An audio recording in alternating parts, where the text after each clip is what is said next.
The Mamluk Sultanate of Egypt is most well known for its famous victory over the Mongols at Ain Jalut in 1260, and the ferocity of its warrior sultan Beybaz al-Bundukudari.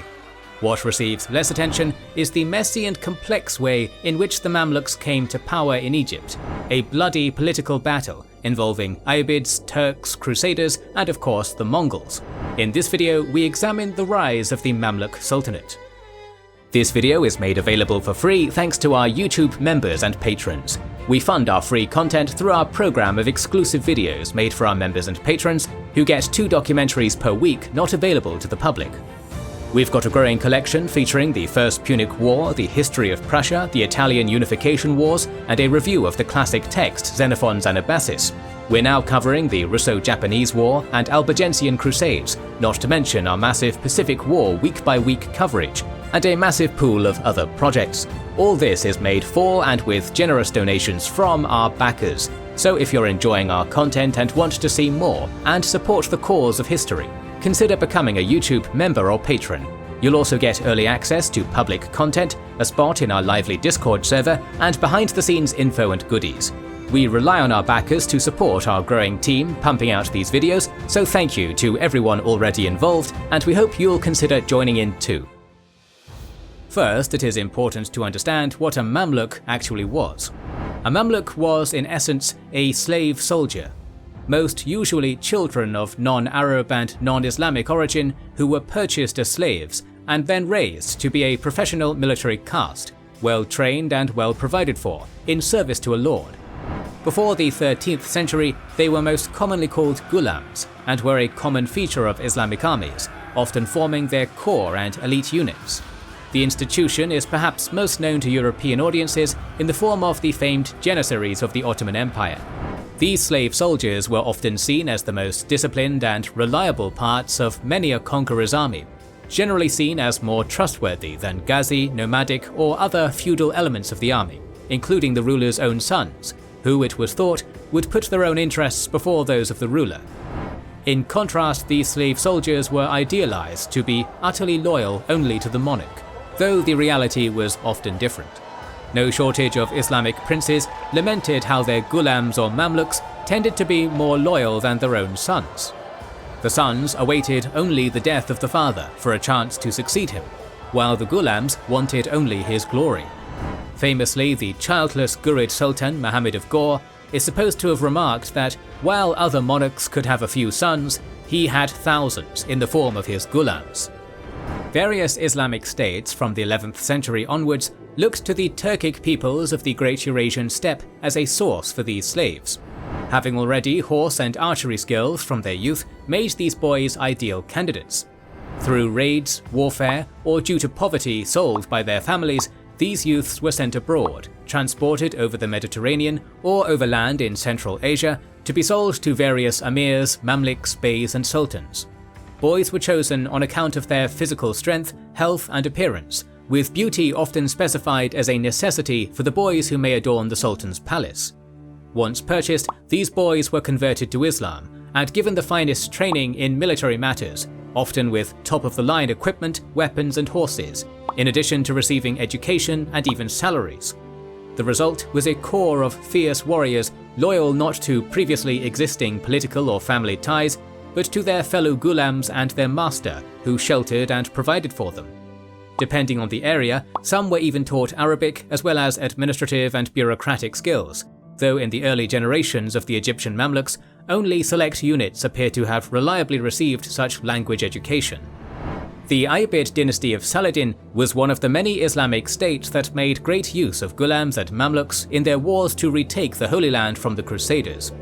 After Saladin's death in 1193, his empire was increasingly split amongst his heirs and descendants. As-Sili Ayyub, a grandson of Saladin's brother Al-Adil, became Sultan of Ayyubid Egypt in 1240, and seeking to rely on more reliable military elements, began greatly expanding his Mamluk regiments. He was fortunate, for there was a steady stream of slaves on the market at that moment. Far to the north in the Great Eurasian Steppes, since the 1220s, the expansion of the Mongol Empire had been displacing a great many peoples, particularly of the Turkic Kuman Kipchak in the steppes, stretching from the Aral Sea to the Carpathians. Many raiders, seeking to take advantage of the instability, sold the children of the fleeing Kipchak to traders in Crimea, making their way to Egypt. With the price for good Turkic children dropping, as-Salih bought as many as he could, heaping training and arms upon them. Many hundreds, if not thousands, of Kipchaks, Kumen, Kangli and others were arriving in Egypt from the 1220s through to the 1240s, and as-Salih created several garrisons of Mamluks around Cairo. Each garrison took its own identity and name for its location. The most famous were called the Bahriya, so named for the island in the Nile their garrison occupied.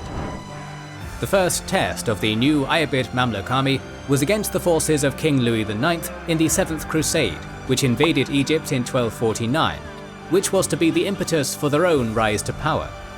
The French king had hoped to take Cairo and use it as a base from which to retake Jerusalem, and had unknowingly made good timing.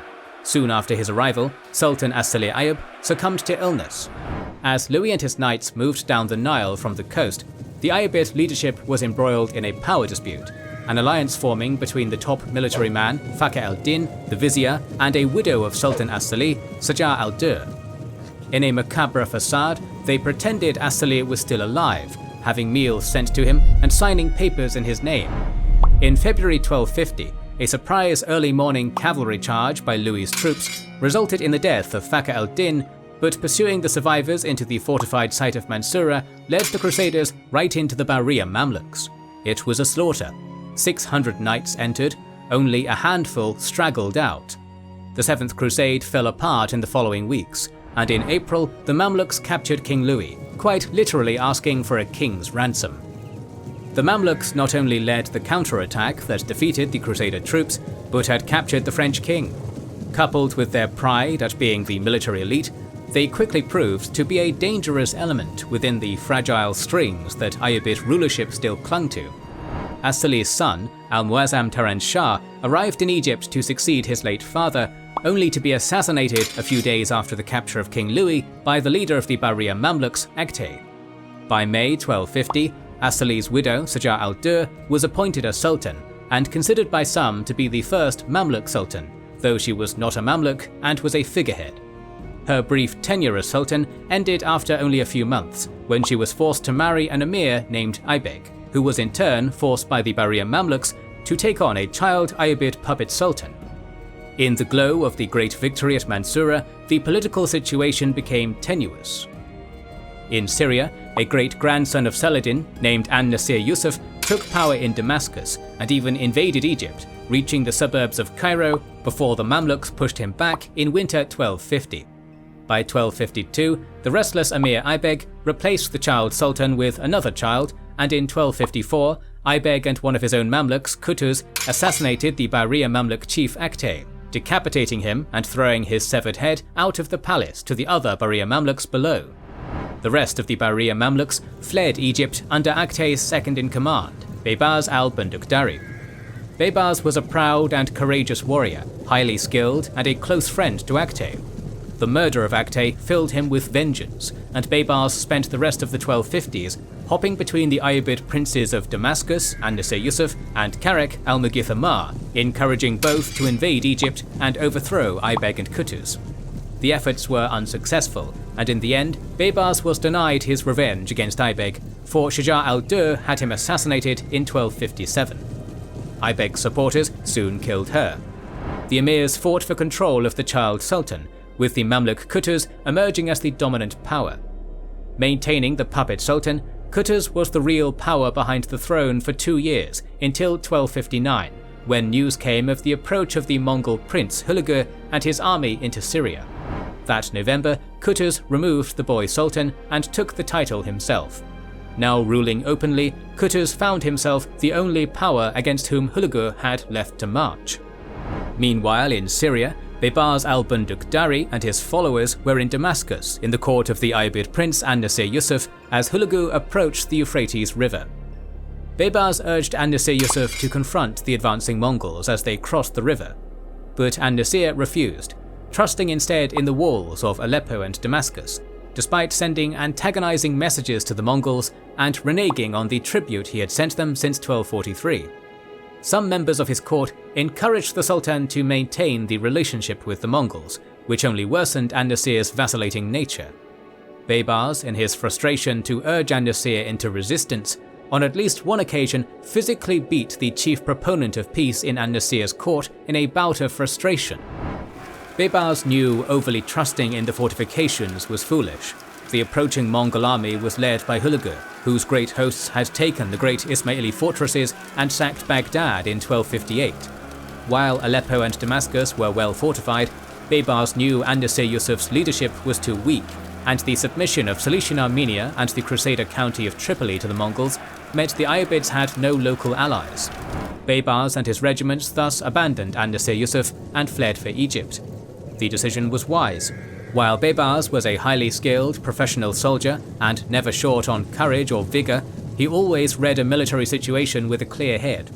And Baybars knew that the great army that had overrun everything east as far as the rising sun would be undaunted by a man of wavering courage and little resolution like an-Nasir Yusuf.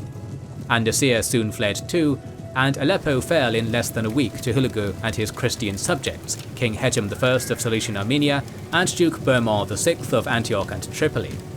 By the start of March, Damascus was in Mongol hands, and soon after, an-Nasir Yusuf was captured.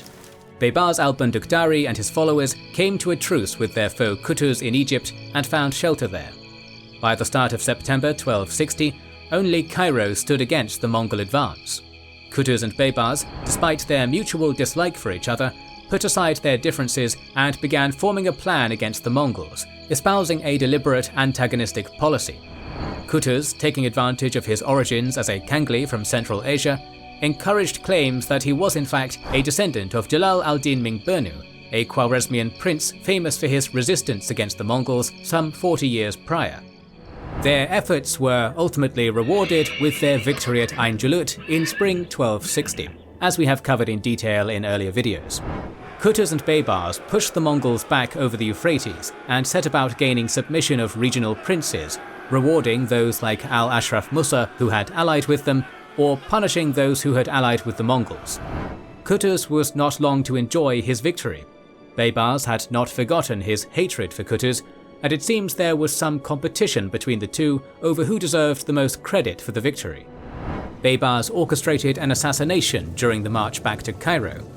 According to the account written by Baybars' chancellor and favoured biographer Ibn Abd al-Zahir, Baybars' sword, rightly guided by Allah, struck down Qutuz.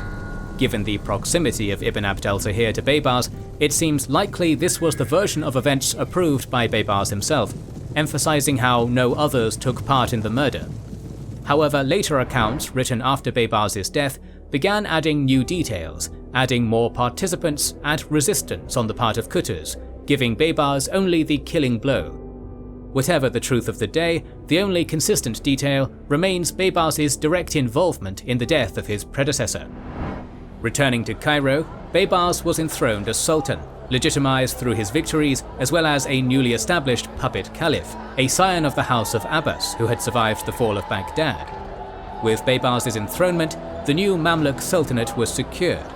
After the upheavals of the 1250s, Baybars' 17-year-long reign proved a period of stability and allowed the Mamluks not only to weather the storm of the Mongols, but to rule Egypt, Syria and the holy cities of Mecca and Medina until the 16th century. But Baybars failed only in establishing his own dynasty. His hopes for his sons, Al-Said Baraka and Sulamish, to rule after him were dashed, as both youths were forced to abdicate and flee, as one of Baybars' own Mamluks, Calawun, established his own dynasty instead. The House of Calawun would, on and off, rule the Mamluks of Egypt until the late 14th century. For more on how Baybars solidified his new dynasty and fought against the Mongols, be sure to watch our previous videos on how the Mamluks defended against the Mongols. We will continue talking about the Mamluks and Mongols in future episodes, so make sure you are subscribed and have pressed the bell button to see them. Please consider liking, subscribing, commenting and sharing, it helps immensely. Recently we've started releasing weekly Patreon and YouTube member exclusive content. Consider joining their ranks via the link in the description or button under the video to watch these weekly videos, learn about our schedule, get early access to our videos, access our private Discord and much more. This is the Kings and Generals channel, and we will catch you on the next one.